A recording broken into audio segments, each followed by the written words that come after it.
Aleppo adalah kota di Suriah yang menjadi padang kurusetra atau battleground perang antara ISIS dan tentara Assad Suriah. Pasukan pemerintah Suriah untuk membuat ISIS mundur dan mengambil kembali Aleppo menggunakan strategi bumi hangus. Kita melihat Ukraina sekarang. Apakah Rusia menggunakan taktik yang sama dalam invasi kali ini? Menjadikan Ukraina Aleppo-nya Eropa. Apakah pelajaran yang bisa diambil bagi Indonesia yang secara geostrategi harus memiliki pandangan tajam ke depan? Karena mungkinkah malah Indonesia ke depan jadi Ukrainanya Asia Tenggara. Banyak pejabat Indonesia yang masih belum paham arti perang di Ukraina dan bagaimana memanfaatkan perang militer tersebut untuk kepentingan bangsa. Aslinya mungkin karena darah pejabat yang menjabat di banyak jabatan politik darahnya belum NKRI utuh, karena memang mungkin belum pernah mengikuti keilmuan Lemhanas atau tidak mengikuti penataran P4 dengan benar dulunya. Mungkinkah begitu? Siapa yang tahu? Kita melihat lebih rinci lagi sekarang tentang posisi Indonesia secara geografis.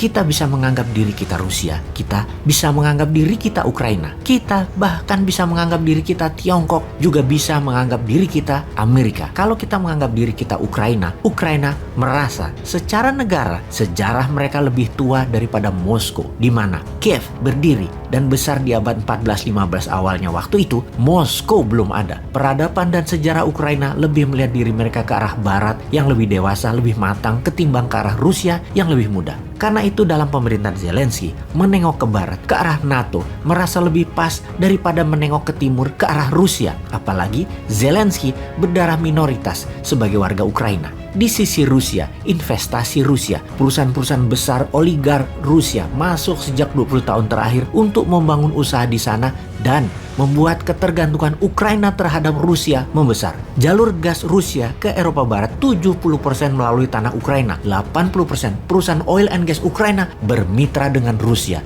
Industri pertahanan Ukraina adalah kerjasama dengan Rusia. Semua ini Rusia pasang adalah untuk Ukraina selalu menjadi buffer country, benteng terdepan Rusia terhadap ekspansi NATO. NATO itu ibarat tentara Belandanya VOC. VOC dagang dengan perlindungan dan kekejaman militer tentara Belanda ke daerah koloni. Dimajukan tentaranya dulu, baru dicaplok ekonominya. Itulah strategi NATO sama dengan VOC. Buktinya Eropa Timur ex-Soviet sudah 12 negara dicaplok NATO. Dalam 15 tahun terakhir hanya tersisa 2 negara yaitu Belarusia dan Ukraina untuk Rusia bisa pegang. Belarusia sudah aman di genggaman Rusia. Ukraina di zaman Yanukovych aman, namun sejak 2014 mulai gerah Rusia terhadap Ukraina. Puncaknya Presiden Zelensky 2019 yang memang terang-terangan pro NATO dan mau bergabung dengan EU atau Uni Eropa. Bahkan bersiap menggunakan mata uang euro untuk memperlancar usahanya tersebut. Zelensky mengkriminalisasi lawan politiknya dan banyak memenjarakan orang-orang oposisi pro Moskow. Secara ekonomi, perlahan mempersulit investasi Rusia di Ukraina diganti perlahan dengan perusahaan-perusahaan Eropa Barat, Inggris, dan Amerika. Rusia asli gerah, sangat murka, dan dengan apa yang Zelensky dan kaki tangan asing Eropa Barat yang terus memprovokasi Ukraina agar menengok ke barat. Investasi Rusia terancam, kedaulatan Rusia terancam.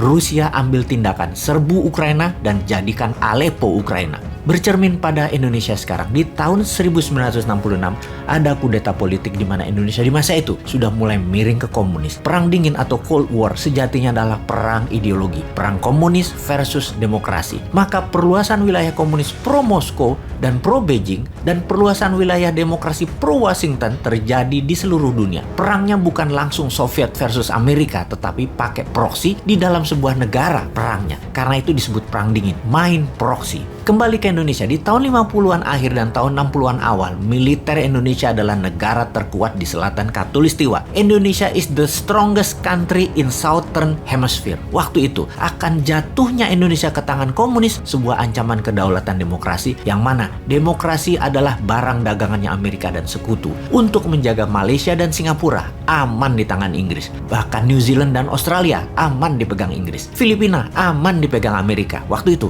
Indonesia, Amerika tidak pegang, Inggris nggak bisa pegang. Sementara PKI sudah merasuk di sekitar istana. Di sekeliling presiden seumur hidup, Pak Karno. PKI sejak tahun 50-an menguasai aset-aset nasionalisasi perusahaan milik Belanda sebagai cikal bakal BUMN di Indonesia. Finansial organisasi komunis ini cukup makmur sehingga berani meminta izin ke Bung Karno untuk membangun angkatan kelima, alias petani diminta boleh pegang senjata. Maka di dalam negeri Indonesia waktu itu terjadi pergumulan hebat antara partai berbasis agama dan gerakan massa berbasis agama dengan gerakan ideologi komunis yang dekat dengan lingkar istana. Puncaknya PKI bergerak mengkudeta, dan inilah masa yang ditunggu Amerika tentunya. Gunakan kekuatan angkatan darat menghantam PKI. Kita tak perlu lanjutkan, sisanya sejarah, di mana di bawah Pak Harto dan militer kendali dipegang selama 32 tahun. Indonesia menjadi di bawah kendali Amerika juga. Karena jarak yang jauh saja dari Amerika, maka Indonesia tidak diinvasi oleh Amerika. Kalau Indonesia itu kayak Meksiko aja, wis jadi Ukraina Indonesia di tahun 1966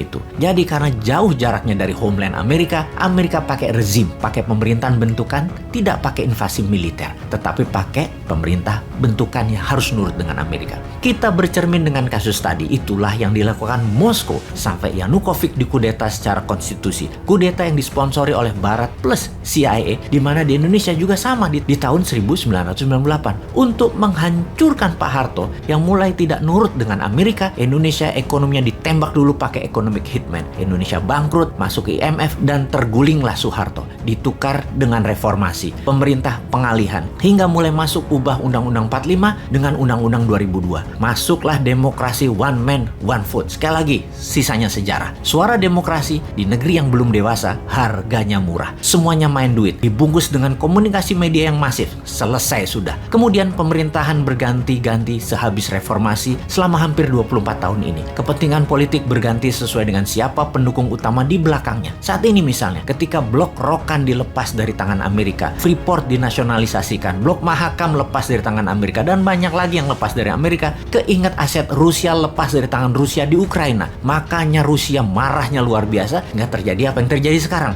Untungnya Indonesia sekali lagi jauh dari Amerika. Kalau dekat, sudah diinvasi. Jadi, kalau jauh bagaimana? Katanya akan dicarikan yang pro Amerika dan akan dibuat jadi pemimpin, namun harus geser dari Tiongkok ke Amerika. Apakah benar akan begitu nantinya Indonesia? Pertanyaannya sekali lagi, siapakah Zelensky-nya Indonesia nanti? Apakah diam Eropa Barat, baca Tiongkok ya, di Indonesia nantinya? Akankah selamanya Indonesia pejabatnya yang berkuasa harus pakai sponsor asing seperti yang sudah-sudah? Waduh, jangan sampai Indonesia jadi Ukraina deh. Kapankah Indonesia menjadi negara yang rakyatnya tidak bisa dibeli, juga pejabatnya tidak bisa dibeli?